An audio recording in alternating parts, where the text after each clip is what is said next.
Welcome to Reading Hours. Today's book is The Old Man and the Sea by Ernest Hemingway. Please let us know in the comments about any books you want us to summarize in future. On the sun-bleached coast of Cuba, where the Gulf Stream's turquoise waters merge with the Atlantic's endless blue, an old fisherman named Santiago rises long before dawn. His shack, a fragile structure of palm fronds and driftwood, creaks in the coastal wind. For 84 days, he has returned empty-handed from the sea, a streak of misfortune so severe the younger fishermen now call him Solaro, cursed.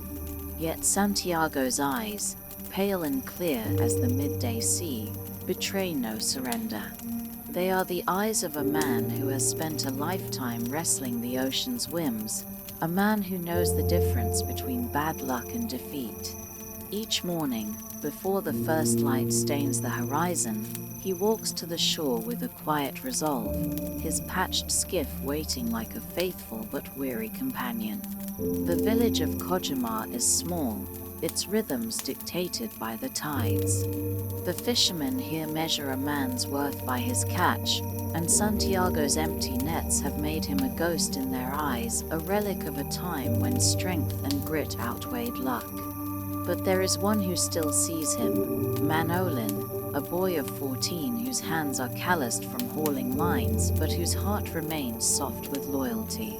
Once, Manolin apprenticed under Santiago, learning to read the sea's moods and tie knots that could hold a hurricane. Now, forbidden by his parents to join the old man's doomed voyages, the boy steals moments each dawn to bring Santiago coffee in a dented tin cup and fresh sardines for bait. Their conversations are sparse but weighted with unspoken affection. "I could fish with you today," Manolin insists, his voice cracking with the urgency of youth. Santiago shakes his head, not out of pride, but to shield the boy from the weight of his own solitude. "You are with a lucky boat," he says, masking his loneliness with a grin. "Stay with them." Hemingway's prose mirrors Santiago's world, austere, stripped of excess, yet vibrating with subtext. The old man's shack holds only essentials: a frayed blanket, a rusted harpoon, a yellowed photograph of the Sacred Heart of Jesus. These relics are not symbols of poverty, but of a life pared down to its essence.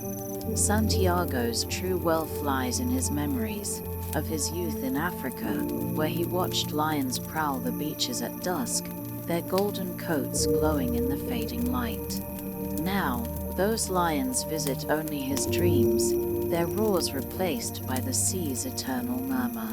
They are symbols of a primal, untamed strength, a strength Santiago fears has abandoned him. As dawn breaks, Santiago pushes his skiff into the shallows. The other fishermen watch in silence, their eyes a mix of pity and derision. His boat, once proud, now bears the scars of decades: patched sails, frayed ropes, wood worn smooth by countless voyages. Yet to Santiago, it is a vessel of defiance. He rows past the safe grounds where the others cast their nets, venturing into the indigo vastness where the sea swallows the sky. Here, the water is alive with memory. He recalls the marlin that escaped him years ago, its power bending the rod like a willow branch. "This time," he murmurs, "I am ready." The marlin's strike, when it comes, is not the sharp tug of a common fish, but a slow, seismic pull, a force that yanks the skiff forward as if the ocean itself has taken hold. Santiago's hands tighten on the line, the cord biting into his flesh. He lets it slip, carefully, through his fingers, a tactical retreat honed by experience. "You are brave, fish," he says aloud, his voice rough as the waves. "But so am I." The battle begins not with frenzy, but with a grim, mutual recognition. The marlin is no mere prey, It is Santiago's equal, a creature whose strength mirrors his own. For hours, the fish drags the skiff farther from shore, the line humming with tension. Santiago's body protests, his shoulders burn, his hands cramp, but his mind sharpens. He eats a strip of raw tuna, its metallic tang mingling with the salt on his lips, and drinks sparingly from his water flask. The sun climbs, bleaching the sky, and the sea stretches endlessly, a mirror of his isolation. A lone tern lands on the mast, its wings trembling. "You're lost too, friend," Santiago says, smiling bitterly. The bird tilts its head, as if listening, then vanishes into the glare. By afternoon, delirium whispers at the edges of Santiago's mind. He talks to the marlin as if it were human, his words a mix of challenge and reverence. "I will stay with you until I am dead," he vows, though whether to the fish or himself, he cannot say. Hemingway's iceberg theory is at work here. Beneath the surface of Santiago's solitary struggle lie themes of mortality, legacy, and humanity's fragile pact with nature. The marlin becomes more than a fish. It is a mirror reflecting Santiago's own stubborn pride, a symbol of the eternal conflict between man and the natural world. As dusk settles, the stars emerge cold, distant spectators to this duel. Santiago rigs a makeshift harness, looping the line across his back to spare his hands. The marlin surges again, and the skiff lurches violently, seawater sloshing over the gunwales. The old man laughs, a dry, rasping sound, and addresses the night. "You are killing me, fish, but I love you." In this absurd dance of violence and kinship, Hemingway distills the paradox of human striving, to conquer and to revere, to destroy and to sanctify. By midnight, the battle has settled into a rhythm as ancient as the tides. The fish runs, the old man yields. The fish rests, the old man reclaims line inch by bloody inch. His hands, now wrapped in tattered cloth, bleed freely, staining the skiff's wood. Yet Santiago feels no pain, only a grim exhilaration. He is no longer a broken fisherman, but a warrior in a primordial arena, his adversary worthy of legend. The marlin leaps once, a silver arc against the stars, and Santiago's breath catches. "You are magnificent," he whispers. The fish crashes back into the water, and the skiff trembles. Somewhere, far behind, the lions of Africa pace the shores of his dreams. The marlin drags Santiago's skiff deeper into the Gulf Stream's embrace, its power unrelenting. Dawn breaks on the second day, painting the sky in hues of rose and gold, but the sun offers no warmth, only a harsh glare that turns the sea into a mirror of polished steel. Santiago's hands, raw and bleeding, cling to the line as if it were a lifeline, which, in a way, it is. The cord hums with tension, a visceral reminder of the creature beneath the waves, a creature Santiago has yet to see but already venerates. "You are no ordinary fish," he mutters, his voice hoarse from hours of silence. "You are a king." The marlin's resistance is regal, deliberate, as though it understands the stakes of this duel. It does not thrash or leap. It pulls with the steady, inexorable force of the tide itself, demanding Santiago's respect. Hemingway's prose strips the struggle to its essence. Man versus nature, stripped of pretense. The marlin becomes more than prey. It is Santiago's twin, a reflection of his own stubborn pride. The old man's admiration grows with each passing hour. He speaks to the fish as a comrade, his words blending challenge and reverence. "I wish I could feed you," he says, slicing a piece of tuna to eat himself. You must be as hungry as I am. This kinship, born of mutual defiance, transcends the hunt. Santiago no longer sees the marlin as a prize, but as a partner in a ritual as ancient as the sea itself. The skiff drifts farther from Cuba, the shoreline a distant memory. Santiago's body rebels, his shoulders not with pain.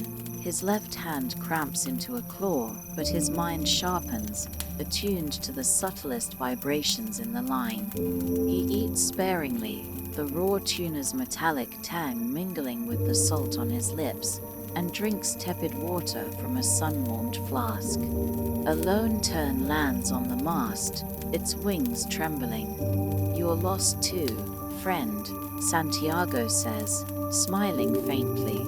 The bird cocks its head, as if listening, then vanishes into the glare. Its fleeting presence underscores Santiago's isolation, yet he finds solace in the marlin's unseen company. By midday, delirium begins to blur the edges of reality. The sea and sky merge into a shimmering haze, and Santiago's thoughts drift to his youth in Africa. He recalls nights spent on the decks of fishing boats, the air thick with the scent of salt and tar, the shores of Casablanca glowing under a crescent moon. He remembers the lions most vividly, golden beasts that prowled the beaches at dusk, their roars harmonizing with the crash of waves. "They were lords," he murmurs to the marlin. "Like you." Those lions, now relegated to dreams, symbolize a primal vitality Santiago fears is lost to age. Yet here, in this battle, he feels it stirring a flicker of the indomitable spirit that once made him legend. The marlin surges suddenly, its run so violent the skiff lurches sideways, seawater sloshing over the gunwales. Santiago scrambles to bail with a cracked coconut shell, his laughter sharp and wild. "You test me, brother," he shouts, exhilaration overriding pain. The line slices into his palms, drawing blood that drips onto the deck, but he barely notices. This is no longer a fight for survival. It is a sacrament, a communion between two warriors. Hemingway's iceberg theory looms here. Beneath the surface of physical struggle lies a meditation on mortality, legacy, and the cost of transcendence.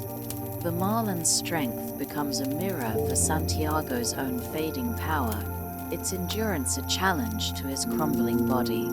As the sun dips toward the horizon, the marlin leaps a silver arc against the crimson sky, its body taut with muscle, purple stripes glowing like veins of amethyst. Santiago's breath catches. For a heartbeat, the fish hangs suspended, water cascading from its flanks, before crashing back into the depths. The sight etches itself into the old man's soul. "I have never seen a greater fish," he whispers, or tempering his resolve. In that moment, the marlin ceases to be an adversary. It becomes a myth made flesh, a creature worthy of odes. Santiago's mission shifts. He no longer seeks to conquer the fish, but to honor it.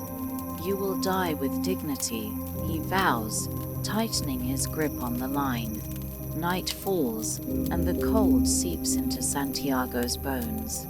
He rigs a makeshift harness, looping the line across his back to spare his hands, and braces against the skiff's prow. The stars emerge, cold, distant spectators, their light reflecting in the marlin's wake like scattered diamonds. The fish slows, its runs growing shorter, and Santiago senses the tide turning. He reels in a fist of line, then another, his muscles screaming. The marlin circles now, its strength waning, and the old man's heart aches with paradoxical grief. "I am sorry, brother," he murmurs. But this is the way of things. Hemingway layers the narrative with existential weight. The marlin's struggle mirrors Santiago's own battle against time, its magnificence a fleeting reminder of beauty in a world governed by entropy. When the fish surfaces at last, its eye rolling towards Santiago in a final act of defiance, the old man raises his rusted harpoon. "For your dignity," he rasps, driving the blade into the marlin's heart. The fish convulses, its death throes rocking the skiff, before going still. Blood blooms in the water, dark and thick, and Santiago slumps, trembling. He touches the marlin's flank, its scales smooth as polished stone.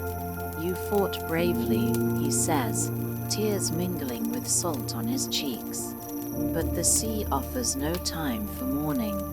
The blood's metallic tang spreads, carried by the currents, and Santiago knows what comes next.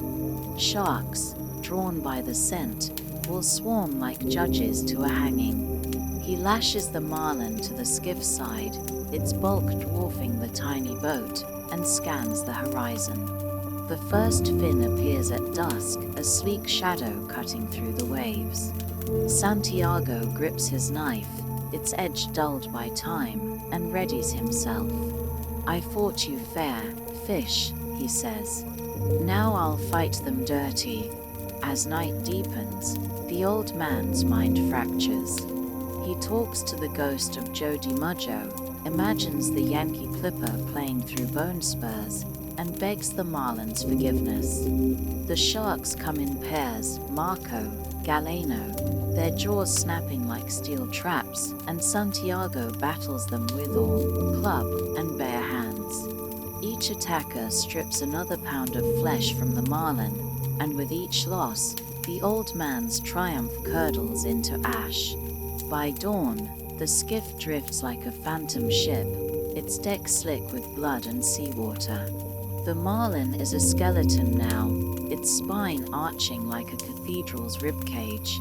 Santiago rows toward the distant smudge of land, his body a tapestry of pain, but his spirit unbroken. The sea has taken his prize, but not his story. The Marco shark's corpse sinks into the abyss, leaving a cloud of blood that stains the water like ink. Santiago stares at the mutilated marlin, its once gleaming flank now a ragged mess of flesh and bone. His hands tremble as he retires the broken knife to a splintered oar, the blade dulled from driving it into the Marco's brain. "I shouldn't have gone so far out," he mutters, not in regret, but in grim acknowledgement of the sea's cruel economy. The greater the prize, the heavier the tax. The skiff drifts aimlessly, the marlin's skeletonized weight dragging it sideways, as if the fish, even in death, resists surrender. Santiago's body is a tapestry of pain, his back a knot of fire, his palms raw meat, but it's the ache in his chest that cuts deepest. The marlin was noble, a warrior worthy of odes, and now scavengers will reduce it to folklore. Night falls, and the cold seeps into Santiago's bones. He wraps himself in a sodden blanket, its fibers stiff with salt, and stares at the stars. They offer no solace, only a cold reminder of his insignificance. The marlin's skeleton glows in the moonlight, its ribs curving like the arches of a ruined cathedral. Santiago traces the spine with a trembling hand, his fingers lingering on the ridges where muscle once rippled. "They didn't beat you, fish," he whispers. "They beat me." Delirium returns, and with it, the lions. They pad across the waves, their golden coats rippling in the silver light, and this time, Santiago walks among them. The oldest lion meets his gaze, and in its amber eyes, he sees no pity, only recognition. The sharks return at midnight. A pair of galanos, their shovel-shaped heads and jagged teeth designed for tearing, circle the skiff with methodical menace. Santiago spots their fins cutting through the black water, black sides against the moonlit waves. He grips the splintered oar, his weapon now reduced to a club, and braces himself. The first shark lunges, its jaws clamping onto the marlin's belly with a sound like splintering wood. Santiago drives the oar into its gills, the impact reverberating up his arms. The Galeno thrashes, its tail slapping the skiff's hull, before sinking into the dark. The second strikes before he can recover, tearing a chunk from the marlin's tail. Santiago swings wildly, the oar cracking against its snout. The shark retreats, but the marlin is half gone now, its body a grotesque silhouette against the stars. Hemingway's prose sharpens here, mirroring Santiago's fraying psyche. The sharks are not villains but agents of inevitability. Their attacks a metaphor for life's inexorable erosion of triumph. Santiago's battle shifts from physical to existential. He fights not to save the marlin, but to defy the absurdity of his loss. "You thieves! Casinos," he screams, but the sea swallows his curses. Each strike strips another pound of flesh, each retreat leaves the skiff more derelict. By dawn, the marlin is a skeleton, its skull grinning at the sky like a mocking effigy. Santiago collapses, his face pressed to the blood-slick deck.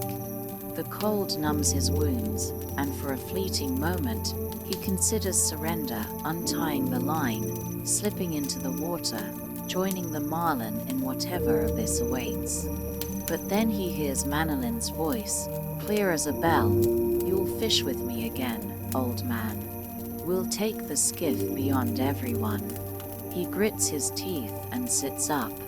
"No," he tells the void. "A man doesn't quit."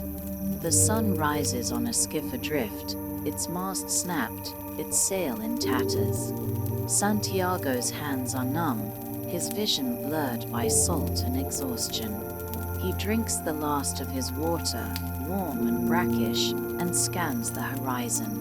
Land is a smudge, a mirage. He rose, each pull of the oar sending knives through his shoulders, but he rose. The marlin skeleton, lashed to the skiff, sways like a macabre masthead. Villagers line the shore as he approaches, their faces a blur of awe and incomprehension. Children point and squeal, fishermen cross themselves. Santiago beaches the skiff and collapses, his arms around the mast. Manolin finds him there, tears streaking the boy's face as he cradles the old man's head. "They truly fought you," he murmurs, staring at the marlin's skull. Santiago tries to speak, but his throat is salt and ash. The sea has taken his prize, but not his story. In the days that follow, the village buzzes with speculation. Tourists gawk at the skeleton, mistaking it for driftwood. A cafe owner measures the spine 18 feet from tip to tail and offers Santiago a free beer. The old man refuses. He sits in his shack, hands bandaged, staring at the sea. Manolin tends to him, washing his wounds and boiling coffee. "Tell me about the sharks," the boy urges. Santiago's voice, when it comes, is a rasp. "They were strong, but I was stronger." It's a lie, but Manolin nods, his eyes alight with faith. Hemingway's genius lies in the duality of Santiago's defeat. The marlin's destruction is not a failure but a testament to the nobility of struggle, to the dignity of loving something enough to lose it. The sharks, like time itself, are impartial. They strip the marlin's flesh but cannot touch its essence. Santiago's return, broken but unyielding, cements his legacy not as a fisherman but as a parable. That night, the old man dreams of the lions again. They pad across the African shore, their roars harmonizing with the tide, and this time he walks beside them. The oldest lion pauses, its gaze meeting his, and in that silent exchange, Santiago understands. The struggle is eternal, but so is the spirit. When he wakes, the ache in his hands has dulled. He steps outside, the dawn air sharp with salt and hope. Manolin waits by the skiff, bait buckets in hand. Today, the boy asks. Santiago shakes his head. Tomorrow, he says. But the sea does not rest, and neither does he. The village buzzes with whispers, but Santiago's shack is a sanctuary of silence. Sunlight filters through gaps in the palm fronds, casting dappled shadows on the walls where the marlin skeleton now hangs, a relic of a battle only he truly understands. Manolin sits beside him, cleaning the old man's wounds with a cloth dipped in seawater. The boy's hands are gentle, his touch a balm to Santiago's shredded palms. They think you're mad, Manolin says, breaking the quiet. They say you fought a ghost. Santiago smiles, a faint creasing of his weathered face. Ghosts don't bleed, he rasps, nodding to the marlin's skull. Its empty eye sockets stare back, a silent witness to the truth. Days blur into a rhythm of recovery and reflection. The village's curiosity fades, replaced by indifference, but Manolin remains steadfast. He brings Santiago fresh water, mends his nets, and listens as the old man recounts fragments of the voyage, the marlin's leap, the shark's savagery, the cold kiss of the Gulf Stream. The boy's eyes widen at the tale of the lions. Tell me again, he pleads. Santiago obliges, his voice softening. They were golden, like the sun, fearless. They'd walk the African shores at dusk, kings of a world untouched by hooks or hunger. In these moments, the shack dissolves. The scent of salt and sweat gives way to the dry heat of Casablanca, the roar of lions harmonizing with the crash of waves. But reality intrudes. Tourists snap photos of the marlin's spine lashed to the skiff, oblivious to its significance. A cafe owner offers Santiago rum in exchange for the skeleton, a fine decoration, but the old man refuses. The marlin is not a trophy, it is a covenant, a testament to a duel fought beyond the edges of reason. At night, when the village sleeps, Santiago limps to the shore. The sea murmurs to him, its voice a mix of taunt and promise. He traces the skiff's splintered wood, remembering the weight of the marlin, the shark's cold eyes. You're not done with me yet, he tells the waves. Hemingway's prose sharpens here, contrasting Santiago's physical frailty with his unbroken spirit. The marlin's skeleton becomes a metaphor for resilience, stripped of flesh but not of meaning. The lions, meanwhile, evolve from memory to motif. They appear in Santiago's dreams with greater frequency, their presence no longer nostalgic but prophetic. One night, as the boy sleeps curled at his side, Santiago ventures into the darkness. The beach stretches before him, pale under the moon, and for a heartbeat, the lions materialize. They pad across the sand, their breath fogging the air, and the oldest turns to him. No words pass, but the message is clear. The struggle is the legacy. Manolin's loyalty deepens. He defies his parents, smuggling fresh bait and line to the shack. We'll fish together again, he vows, knotting a leader with practiced hands. Santiago starts to protest. His body is a latticework of scars, his hands trembling, but the boy's resolve silences him. Together, they patch the skiff's sail, its fabric stiff with salt and blood. The work is slow, punctuated by Santiago's winces and the boy's steady encouragement. The sea forgets nothing, Santiago mutters, testing a repaired oarlock. But it forgives. Manolin frowns. Forgives what?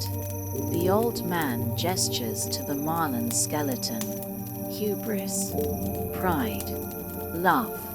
The villagers' scorn sharpens. At the cantina, fishermen mock Santiago's folly, Solaro chasing Solaro. But their laughter rings hollow. Beneath the ridicule simmers unease. The old man's journey has unearthed a truth they fear, that the sea's gifts are fleeting, its punishments eternal. Only Manolin sees beyond the parable. To him, Santiago is not a cautionary tale but a compass. He studies the old man's hands, the way they knot lines, mend hooks, trace the marlin's spine as if decoding a language of resilience. One evening, as the sun dips below the horizon, Santiago sits with Manolin on the beach. The boy carves a lion from a piece of driftwood, its manner a tangle of splinters. Will they ever return? He asks, nodding to the sea. Santiago watches the waves. The lions? No, but their echo does. He taps his chest. Here. The boy frowns, uncomprehending. Santiago sighs. You fight not to conquer the sea, but to prove you belong to it. Days later, the skiff is ready. The villagers gather as Santiago and Manolin push it into the shallows. Whispers ripple through the crowd, madness, pride. But the old man hears only the sea's call. The marlin skeleton remains on shore, its shadow stretching toward the water like a bridge. Manolin takes the oars, his strokes strong and sure. Santiago sits at the prow, his hands resting on his knees. They do not speak. They do not need to. The Gulf Stream greets them like an old lover, its currents tugging the skiff into the familiar embrace. Santiago scans the horizon, his eyes sharp as ever. Manolin watches him, waiting for a sign. When the old man finally smiles, the boy knows the lions are near. The skiff cuts through the Gulf Stream's sapphire expanse, its prow lifting with each swell as if greeting an old friend. Santiago sits at the bow, his hands, gnarled and bandaged, resting on his knees. Manolin rows with the vigor of youth, his stroke steady and sure, but his eyes dart to the old man, seeking approval. The village shrinks behind them, its doubts drowned by the sea's chorus. Santiago breathes deeply, the salt air sharp in his lungs. He feels the marlin's absence like a phantom limb, the empty space where its skeleton once lay a silent testament to the cost of ambition. Yet here, on the open water, the weight of that loss begins to lift. The sea does not judge, it simply is, indifferent to human notions of victory or defeat.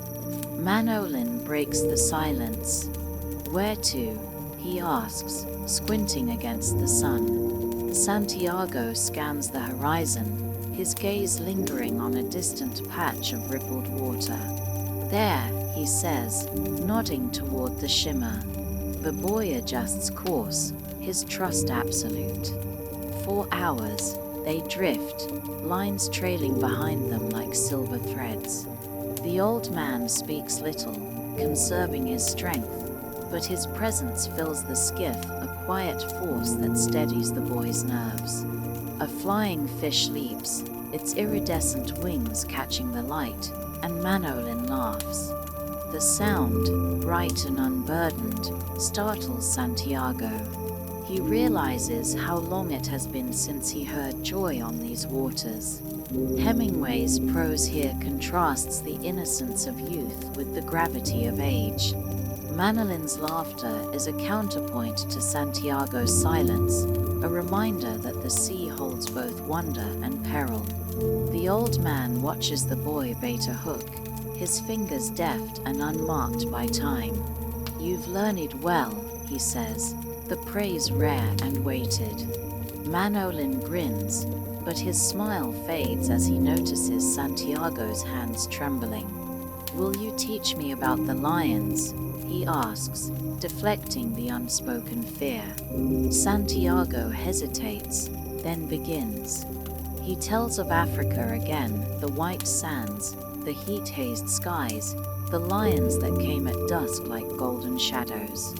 But this time, the story shifts. The lions are not mere memories, they are omens. "They followed me," Santiago murmurs, his voice low. "Even here, in dreams." Manolin leans closer. "Why?" The old man meets his gaze. "To remind me that strength isn't in the body. It's in he taps his chest. "The wanting to keep going." A tug on the line interrupts them. Manolin's rod bends, and his eyes widen. "It's big," he shouts, scrambling to brace himself. Santiago moves instinctively, his pain forgotten. "Steady. Let it run." The line whirs, slicing the water, and the boy's knuckles whiten. For a heartbeat, Santiago sees himself in Manolin, the same mix of fear and exhilaration, the same desperate hope. The fish leaves, a flash of silver, and Manolin whoops. A tuna, a giant. Santiago guides him, voice firm. "Don't rush. Respect it." The battle is brief but fierce. When Manolin finally hauls the thrashing tuna aboard, his face glows with triumph. "Did you see?" he cries. Santiago nods, but his eyes are distant. The tuna, though impressive, is no marlin. It lacks the mythic weight, the transformative struggle. Yet in the boy's joy, Santiago glimpses something purer, the uncomplicated thrill of the hunt, untainted by loss. He claps Manolin's shoulder. "You did well." As the sun dips, they share the tuna's meat, raw and salty. Manolin revels in the feast, but Santiago eats sparingly. His body protests, the old wounds throbbing, the new ones stinging, but his mind is clear. The sea, he realizes, has given him a gift, not redemption, but perspective. The marlin skeleton on the shore is not a monument to failure, but a bridge between generations. Manolin, chewing eagerly, asks, "Will we go farther tomorrow?"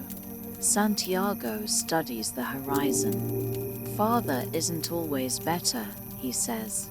"Sometimes it's enough to be here."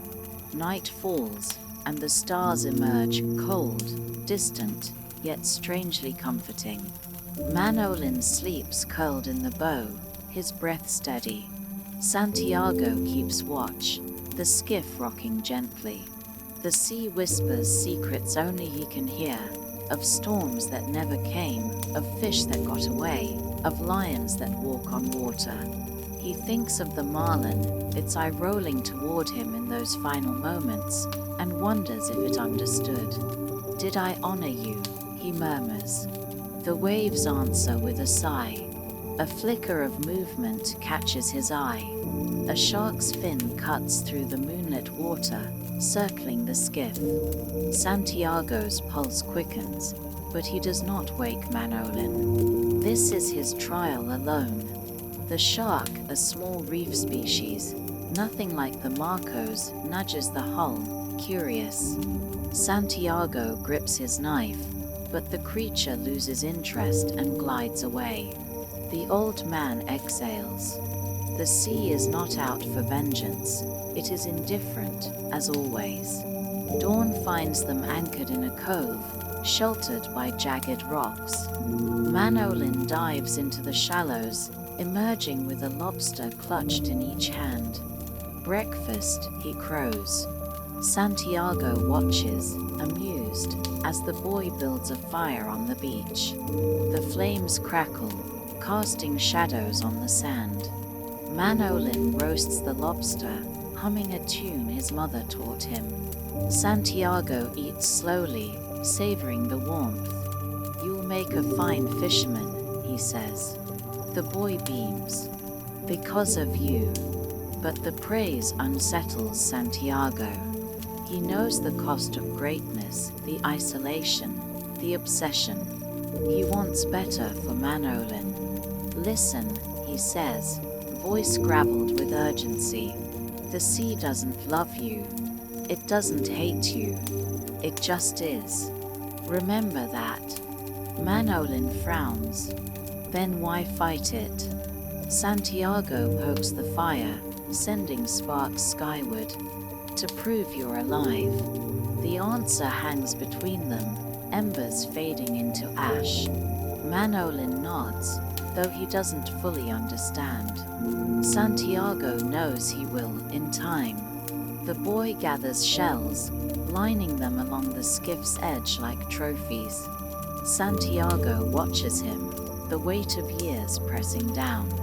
He thinks of the lions again, their eyes holding secrets he's yet to unravel. As they row back to the village, the marlin skeleton comes into view, bleached by sun and salt. Tourists still cluster around it, snapping photos. Santiago ignores them. He helps Manolin beach the skiff, then turns to the boy. "Tomorrow," he says, "we'll mend the nets." Manolin's grin falters. "Not fish." Santiago shakes his head. The sea isn't going anywhere. That night, the lions return. They pace the shore, their paws leaving no prints, their roars silent. Santiago stands among them, unafraid. The oldest lion stops, its gaze piercing. "Why do you stay?" it seems to ask. Santiago looks to his shack, where Manolin sleeps, and then to the sea. "For him," he says. The lion blinks, satisfied, and fades into the dark. The marlin skeleton hangs above Santiago's shack like a cathedral's ribcage, its bones bleached white by the relentless Caribbean sun. Tourists still pause to gawk, snapping photos of the grotesque relic, but to Santiago, it is no longer a monument to loss, it is a mirror. Each curve of the spine, each hollow socket, reflects the duality of his journey, the nobility of the fight and the futility of its end. He sits beneath it most evenings, sipping bitter coffee from a chipped tin cup, while Manolin mends nets nearby. The boy no longer asks about the voyage. He has memorized every scar, every inflection in Santiago's voice when he speaks of the marlin's final leap. Yet the old man grows quieter now. The sea has taught him the poverty of words. One afternoon, a storm brews on the horizon, darkening the sky like a bruise. The villagers scramble to haul boats ashore, their shouts sharp with panic. Santiago watches from the dunes, his hands steady on his knees, eyes fixed on the tempest. Manolin joins him, squinting at the churning waves. "Will it pass?" he asks, voice tinged with the urgency of youth. Santiago shrugs. "Storms always pass, or they drown you." The answer frustrates the boy, who craves certainty, but the old man knows the sea offers none. When the rain arrives, lashing the sand like whips, Santiago remains seated. Manolin huddles under a top, but the old man tilts his face to the sky, letting the water cleanse his salt-cracked skin. "It's just rain," he says, though he means something else, that pain, like weather, is a force to be endured, not feared. The storm strips the marlin skeleton of its last remnants of flesh, leaving only bone and myth. That night, Santiago dreams of the fish again. It swims beside his skiff, whole and radiant, its purple stripes glowing like veins of molten amethyst. "Why do you haunt me?" Santiago asks, his voice swallowed by the roar of waves. The marlin's reply is the rush of tides. "You gave me dignity. Now I give you peace." When he wakes, the shack is silent, but the sea's murmur carries a new cadence, softer, almost forgiving. Hemingway's prose here transcends the literal. The skeleton is no mere trophy, it is a Rosetta Stone for decoding the novel's existential core. The marlin embodies the paradox of human striving, to conquer and revere, to destroy and sanctify. The storm, like the sharks, is neither punishment nor reward, it is the sea's answer to human hubris, a reminder that nature's indifference is its only constant. Santiago's acceptance of this truth marks his evolution from warrior to sage. He no longer fights the sea, he listens to it, his ears attuned to the whispers beneath the waves. Manolin, however, chafes at this passivity. He begs Santiago to fish again, to reclaim his legend. "We could catch another marlin," he insists, eyes blazing with the intempered fire of youth. The old man shakes his head. The marlin wasn't the lesson, the sea was. The boy frowns, uncomprehending. To him, the skeleton is a challenge. To Santiago, it is an epitaph. Their tension mirrors the novel's central conflict, the clash between human ambition and the humility required to surrender to forces greater than oneself. One morning, Santiago finds Manolin carving a lion from a piece of driftwood, its manner a tangle of splinters. "It's for you," the boy says, cheeks flushed with pride. Santiago traces the grooves with a thumb, feeling the ghost of his own calluses in the wood. "You've given it my eyes," he observes. Manolin grins. "All lions have your eyes." The moment crystallizes their bond, the old man's legacy living not in fish or fame, but in the boy's hands, his art, his refusal to see the world as anything but miraculous. As weeks pass, Santiago's body betrays him. His hands tremble too much to hold a line, his legs falter on the sand. Yet his spirit burns undimmed. He teaches Manolin to read the tides, not as a fisherman, but as a philosopher. "The sea doesn't care if you catch anything," he says, watching the boy untangle a net. "It cares that you respect it." Manolin begins to understand. He stops measuring success by the weight of his catch and starts listening to the stories the waves tell of lost ships, ancient storms, and lions that walk on water. The marlin's skeleton, brittle now, finally collapses in a midnight gale. Santiago gathers the bones at dawn, cradling them like relics, and rows beyond the reef to bury them at sea. He whispers a prayer in a language only he and the fish understand, a dialect of grit and grace. Manolin watches from the shore, tears mingling with salt spray. "Why?" he asks later, voice breaking. Santiago smiles. "Nothing belongs to us forever, not even our sorrows." Winter arrives, painting the village in shades of gray. Santiago's breaths grow shallow, his voice a whisper, but his eyes retain their sea-blue clarity. Manolin rarely leaves his side, feeding him broth and recounting tales of his own small catches, a tuna here, a mackerel there.